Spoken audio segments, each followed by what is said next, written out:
Les dimanches 22 et 29 mars, les conseillers généraux, le conseil général et les élections cantonales disparaîtront. Les Français participeront à un scrutin unique au monde, les départementales. Les explications de Philippe Marc, journaliste au Républicain Lorrain. Cette élection sera unique au monde par son mode de scrutin, justement.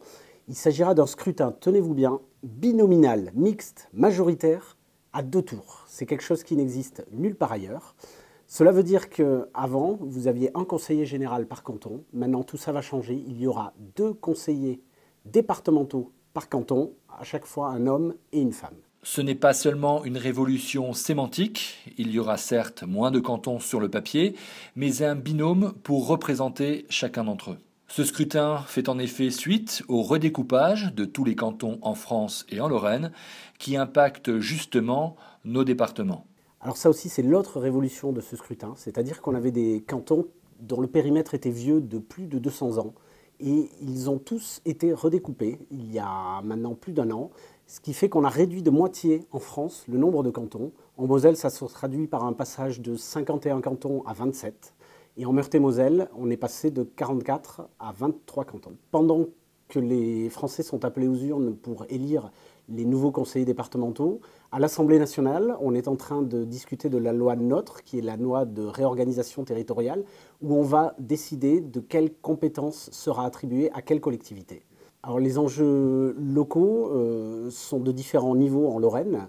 Il y a un enjeu particulier en Meurthe-et-Moselle, c'est de savoir si la gauche conservera le seul département lorrain qui pour l'instant lui appartient. Il y a d'autres enjeux dans les Vosges notamment, où Christian Poncelet a fait connaître le fait qu'il ne se représentait pas, donc il y a un enjeu autour de sa succession.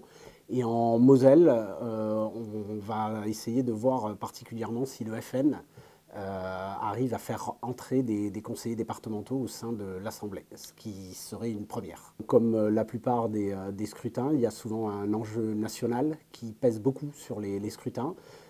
Ça se traduit notamment au niveau du Parti socialiste qui a eu beaucoup de mal à trouver des candidats sur les cantons et qui maintenant, ces mêmes candidats ont du mal à porter l'étiquette PS. Donc effectivement, c'est un des enjeux majeurs aussi de ces élections départementales.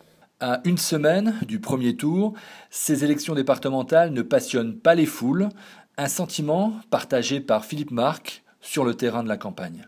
Alors c'est effectivement ce que nous font remonter pas mal d'élus en campagne qu'on a eu l'occasion de rencontrer. C'est vrai que le département, ça a toujours été quelque chose d'assez flou pour la population.